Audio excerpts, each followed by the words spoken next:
Hello, everyone. This is recording number 15 for Plato, a class on the Republic. Today's topic is political decline, as Plato describes it in books 8 and 9 of the Republic, and as it relates to Plato's psychology. So, the constitutions that Plato analyzes are defined by what it is that people judge to be good, and then also love and desire as good and take pleasure in. The best constitution, and that is the perfectly just constitution, is such that people love reason and knowledge. In the second best constitution, people love honor and victory. The name of that constitution is democracy, and literally that means rule of honor. In the third constitution, people love money, and that constitution is called oligarchy. Now, before we continue and look at those constitutions that are even worse, I want to talk a little bit about the initial steps in the decline that Plato analyzes. So, for the decline to even get going, as it were, we need the city that was, and this is a quote, founded in speech. And we need it to come into being. And Socrates claims that that is possible. He says the perfect city, the ideal city, is possible. But it is not possible for it to persist. So, what does that mean? The thought is that when the ideal city is brought into being, into the sphere of becoming, it becomes one of these becoming things, as it were. And that means it is subject to change. And because it is perfect, it will change for the worse. Now, so far that sounds like a fairly abstract and metaphysical idea. What does that mean in terms of political change? Recall that in the perfectly just city, quite a few things are regulated mathematically.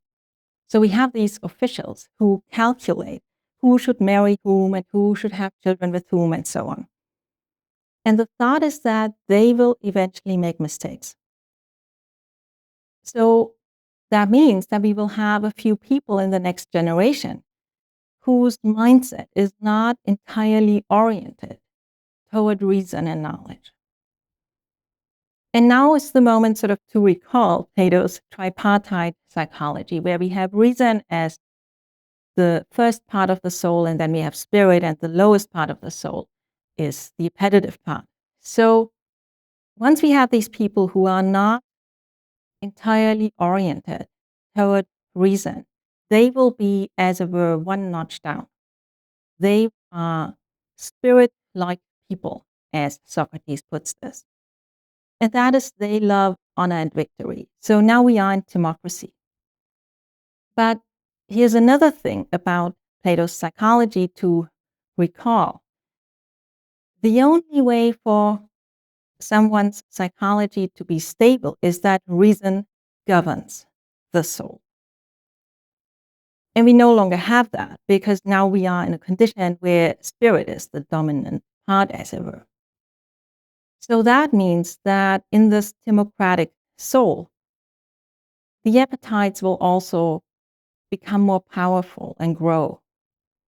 And the first way in which this becomes a kind of force in the city is that people, these more democratic people, argue that there should be private property.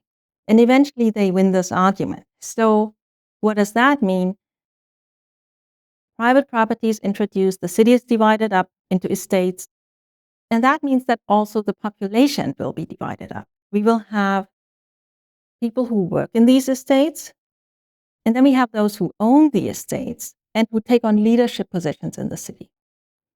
And Plato takes that to be a significant step in the decline, that we have a loss of unity among the inhabitants of the city. But now recall, psychology is not stable if reason is not in charge. and the appetites will grow. That, in addition now, is somehow an inherently ever increasing process. It's not just that, well, there will be a little bit of that. There will be a lot of that and more. And that means that there will be more and more people whose life is oriented by a love of money. And that leads us from democracy to oligarchy. So I want to stop here. There's a lot more to say about how precisely oligarchy comes about and so on and so forth. But I want to end with a question. So we looked at this decline with a view to how the constitutions are associated with parts of the soul. The best constitution with reason, second best with spirit, third, oligarchy with the appetitive part. And the question that I want to pose is, why is it that the decline doesn't stop here? We have reached the lowest part of the human soul. That Plato's going to continue and tell us more about political decline. So the question that I would like to suggest for your further reading of the Republic is, why do things become even worse, even though we have already reached a constitution, oligarchy, that is associated with the third and lowest part of the human soul?